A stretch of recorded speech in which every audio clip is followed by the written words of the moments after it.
हर गली एक कहानी कहती है। शहर का दिल भक्तपुर 55 खिड़की वाला महल, वस्तला मंदिर और न्यातपोला मंदिर जैसी कालातीत संरचनाएं हैं। कला और भक्ति की भावना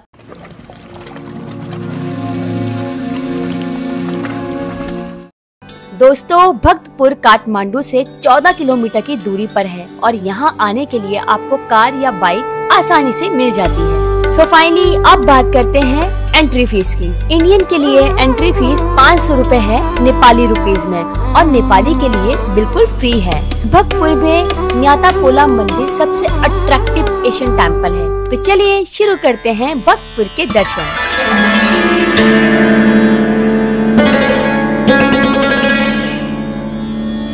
नेपाल की काठमांडू घाटी में बसा भक्तपुर एक जीवंत संग्रहालय की तरह खड़ा है। नेवार सभ्यता की समृद्ध सांस्कृतिक विरासत और कलात्मक भव्यता का एक प्रमाण है। भक्तों के शहर या खोपा के रूप में जाने जाने वाला ये प्राचीन शहर मध्ययुगीन नेपाल के सार को संरक्षित करने वाला एक समय कैप्सूल है। हर कोना, हर गली एक कहानी कहती है, एक ऐसी कहानी जो सदियों से सामने आ रही है। 12वीं शताब्दी में स्थापित भक्तपुर कभी मल्लाह साम्राज्य की राजधानी थी। मल्लाह राजाओं ने न केवल राजनीतिक कौशल के साथ शासन किया, बल्कि कला, वास्तुकला और संस्कृति को भी संरक्षण दिया।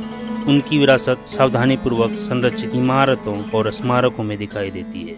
हर एक शिल्प कौशल की उत्कृष्ट कृति है। शहर का दिल भक्तपुर दरबार स्क्वायर है, जो यूनेस्को की विश्व धरोहर स्थल है, यानी एक वर्ल्ड हेरिटेज है, जिसमें 55 खिड़की वाला महल, वस्तला मंदिर और न्यातपोला मंदिर जैसी कालातीत संरचनाएं हैं।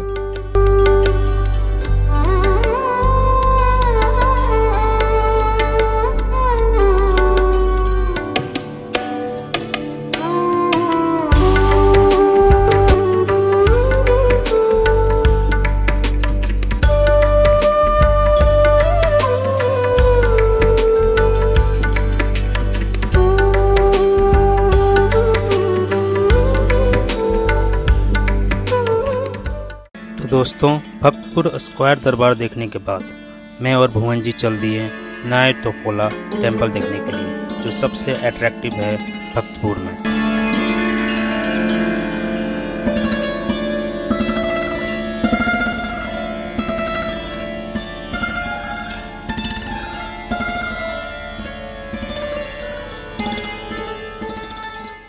भक्तपुर के मंदिर वास्तुकला के चमत्कारों से कहीं बढ़कर है। वे जीवित सांस लेने वाले अत्याधुनिक केंद्र हैं। नेपाल में सबसे ऊंचे पगोड़ा शैली के मंदिर न्यातपोला मंदिर में हवा, श्रद्धा और भक्ति से भरी हुई है। राजा भूपंडित मल्ल द्वारा 1702 में निर्मित मंदिर समृद्धि की देवी सिद्धि लक्ष्मी को समर्पित। ये भौतिक और आध्यात्मिक दुनिया के बीच संतुलन के प्रतीक के रूप में खड़ा है। एक पवित्र स्थान जहाँ रोजमर्रा के अनुष्ठानों के माध्यम से दिव्यता का सम्मान किया जाता है।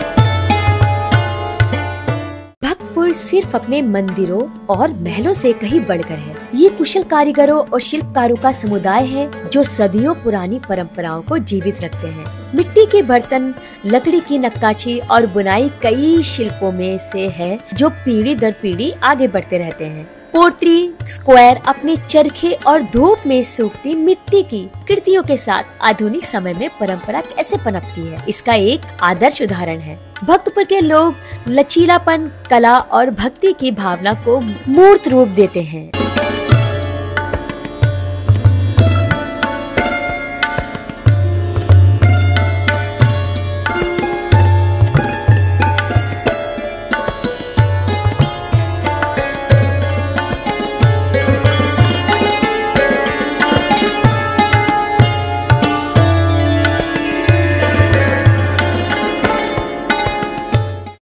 भक्तपुर हर लिहाज से बहुत ही अनमोल है नेपाल के लिए और इसके आसपास देशों के लिए जो भी यहाँ पे आना चाहें। यह एक एंशिएंट सिटी है जहाँ पे आने के बाद आपको फील होगा कि आप किसी फिल्म सेट पे हैं।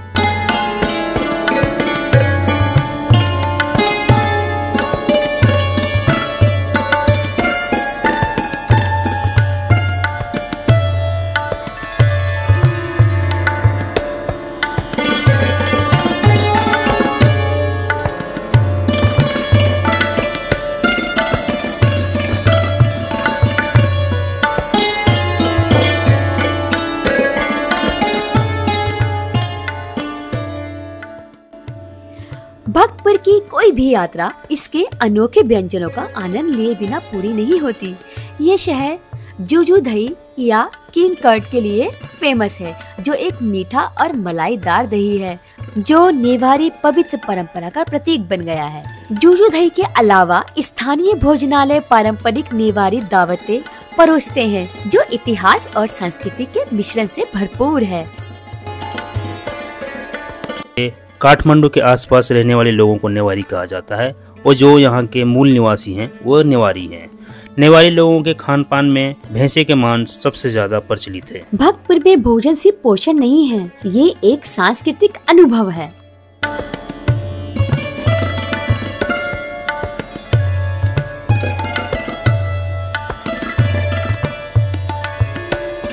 दोस्तों, ये 55 विंडो वाला महल या दरबार जहाँ राजा जीत मित्र मल्ला अपना दरबार लगाते थे, ये 1769 यानी 1769 में बनकर तैयार हुआ। तब से इस महल पर कई राजवंशों का अधिकार रहा और अब इसे राष्ट्रीय गैलरी में बदल दिया गया है। इसे कहते हैं गोल्डन गेट, जहाँ से मैं अंदर की ओर जाकर वो जगह दिखाऊंगी जहाँ पर किंग और क्वीन नहाया करते थे, जहाँ आज भी फोटो लेना मना है, जिसे कुंड कहते हैं।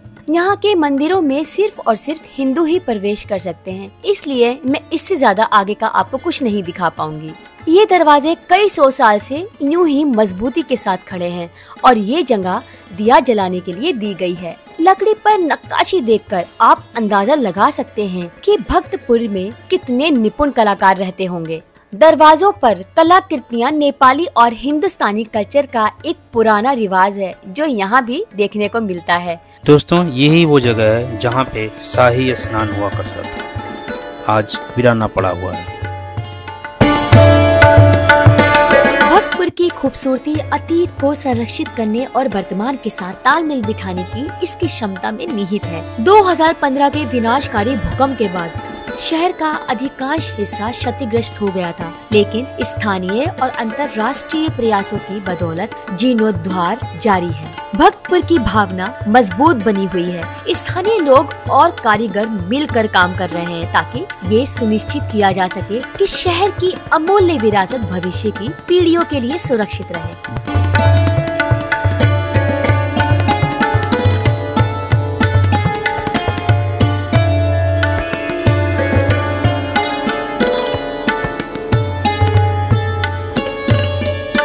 भक्तपुर की समृद्ध सांस्कृतिक विरासत उसके त्योहारों के दौरान जीवित हो उठती है। बिस्किट यात्रा, नए साल का जश्न शहर के सबसे जीवंत त्योहार में से एक है। शहर पारंपरिक नृत्य, संगीत और अनुष्ठानों के लिए एक मंच में बदल जाता है।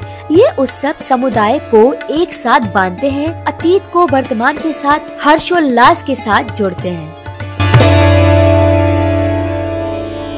भविष्य की पीढ़ियों के लिए सुरक्षित रहे और वह जो आने वाली पीढ़ियां हैं वह अपने देश की विरासत को संभाल कर रखें और उनकी कीमत को समझें। तो ये थी भक्तपुर की कहानी। आगे हम आप लोग मिलेंगे कुछ नए एपिसोड के साथ। तो आप लोग हमारे इस चैनल को सब्सक्राइब कीजिए, लाइक कीजिए और हमारे साथ बने रहिए। हमें हमेशा हौसला देते रहिए। धन्यवाद। Thank you so much everyone. Please support कीजिए, शायरी ब्लॉग को सब्सक्राइब कीजिए, सपोर्ट कीजिए एंड लाइक कीजिए एंड प्लीज आगे शेयर कीजिए। Thank you so much everyone.